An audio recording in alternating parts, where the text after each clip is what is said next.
Yes, we are here in Ocean Park, Hong Kong.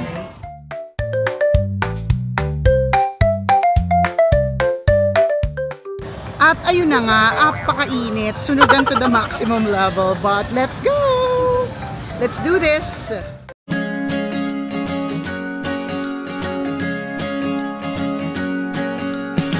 Pam-pam-pam, bansang pamilya.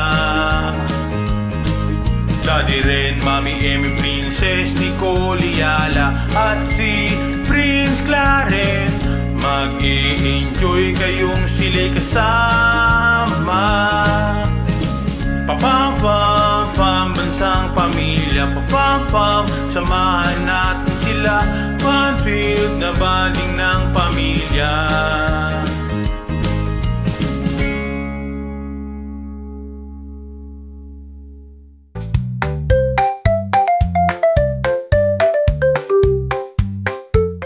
So, wag, yung parcel natin nasa kanila pa. Meron kasi pong nakisingit na na Chinese dun sa parang Pinay OFW na pipicturean na kami. Tapos sinisigawan niya pa yung Pinay na OFW. Di syempre kami super defend, 'di ba? Tapos yun, sabi ni Ren, na-realize niya medyo may konting inis siya sa Chinese. Tapos sabi ko, naku wag, andun pa yung parcel namin. Charot. Diba, princess? Love, love, love! Ang init po kasi talaga dito sa Ocean Park. So kapag ka ang patience mo ay medyo maiksi, naku, talagang good luck. Ayan, napakainit. Look. Sasakay po kami ng cable car para makapunta kami dun sa area na may mga rides. Tapos pagdaan na kami, saka lang kami bababa para pumunta dito sa Grand Aquarium and all.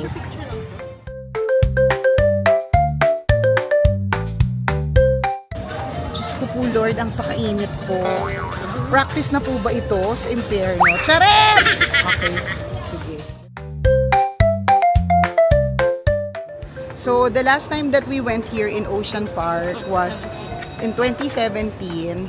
Tapos, hindi makakalimutan ang experience namin kung saan super tantrum si Princess to the maximum level. As in, hindi siya tumitigil sa pag-iyak. Isa po siyang iyak na tinubuan ng bata. And, dito po kasi sa Ocean Park, puro pataas.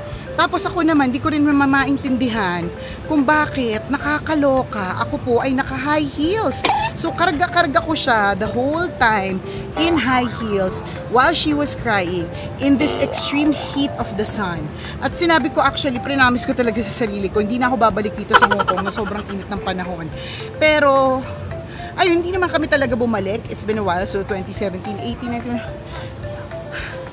Yung mga ibang times na pumunta kami ng Hong Kong was in Disneyland. Iba kasi promise yung level ng init dito sa Ocean Park. Yun. So yun, do you like that story? Okay, ayaw niya.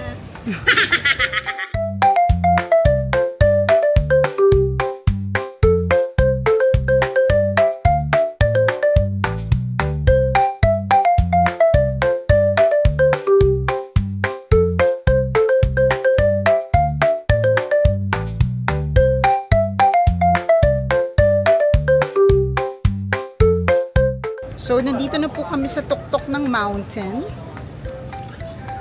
Yeah, we went up. Kaya nga nag-cable car tayo eh. Itong init, guys. Super.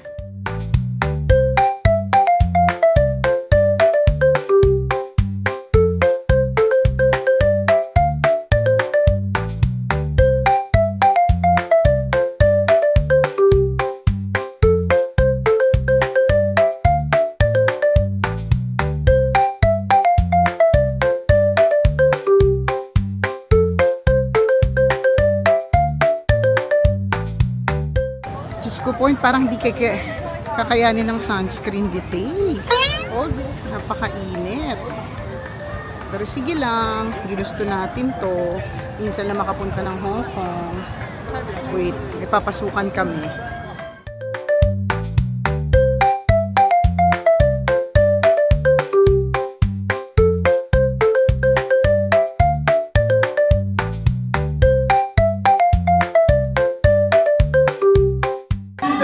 taking the pictures of the fox? What does the fox say?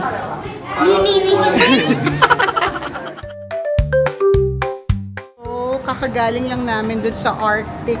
What's that? Arctic Blast. Maganda siya kasi hindi naman siya masyadong death-defying. Tapos, 2 rounds.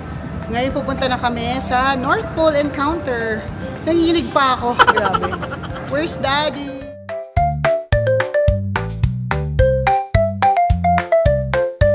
Ang dami naman masyadong emosyon dito sa Ocean Park. Mula sa stress ng init, tumalamig bigla, to kalma-kalma ang eksena dito, no? Parang bawal ang maingay. Sige, tatahimik na ako. Wait lang.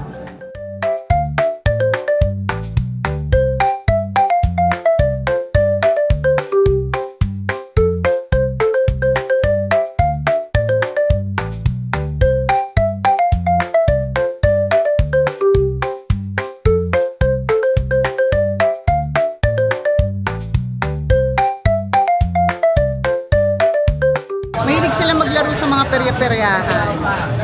Tapos tinatapon lang din naman yung laro pag nanalo.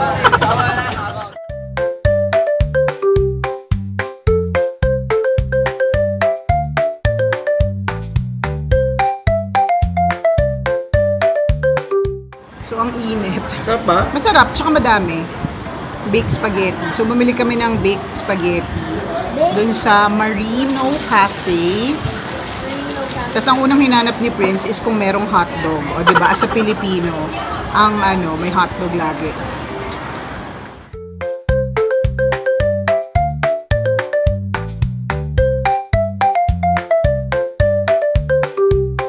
So hindi amazed si Princess kasi meron naman daw nito saan?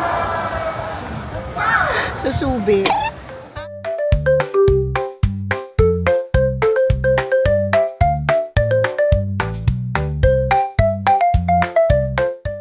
Ito na po yung Ocean Express, pabalik dun sa pinaka-entrance ng Ocean Park.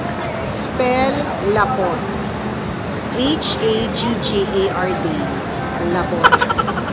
Hagod!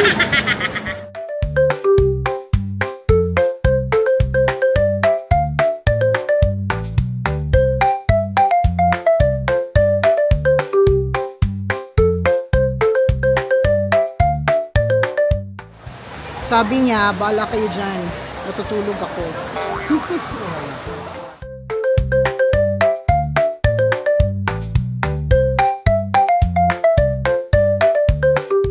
Alam nyo, mas maganda Food Panda na lang. Nabusog pa ako. Hoy, baka rumakit ulit ako for Food Panda. Yay! Uy, parang maputi pa rin tayo sa gitna ng matinding init dito sa Hong Kong Ocean Park. Let's go! Lapot. O, ayan. So, nandito na kami ulit sa may entrance kasi nga, yung Ocean Park na hati into 2 parts. May lowland and highlands. So, sa lowland, merong mga activities, mostly yung mga water,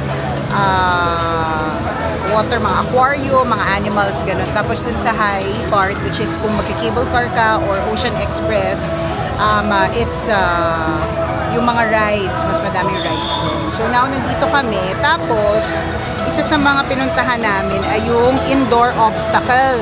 Kagagaling ko lang doon at ang susunod na alay ay si Daddy. Papakita ko sa inyo ha, napagod ako ng hindi pala very light, very heavy. Very matindi yung aking pagod.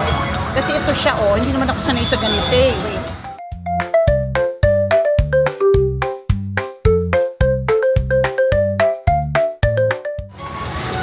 O diba, as a tita, natatakot ako sa mga ganyan kasi baka yung mga buto-buto ko.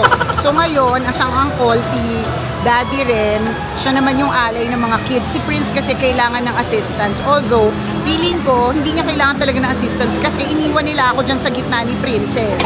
So, ayun. Let's see, pagbalik nila kung ano reaction.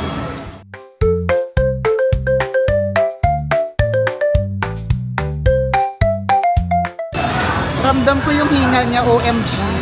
Ewan ko kung mag-round 2 pa yan. Ako, nakakaloka. Pero syempre, ang pagod, nababawi. Ang puyat, nababawi. Ang pera, we can earn it again But the time, nako, yan ang hindi natin mababalik ulit. Kaya we are spending so much time with our kids habang kami pa yung gusto nilang kabanding.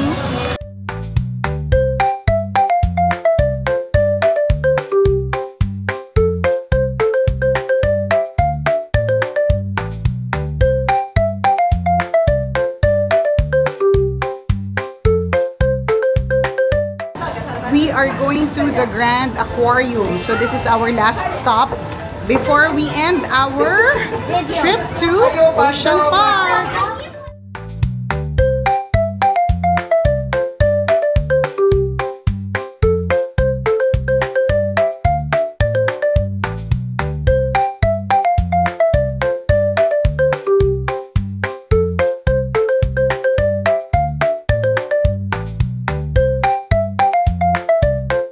Honestly, hindi ako sure kung maganda or nakakatakot. Papunta na siya sa nakakatakot.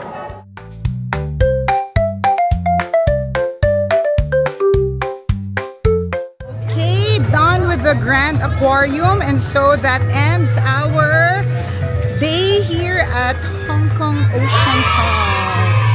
Yay! What do you tell our subscribers? Subscribe to YouTube channel and hope to like our video. Bye!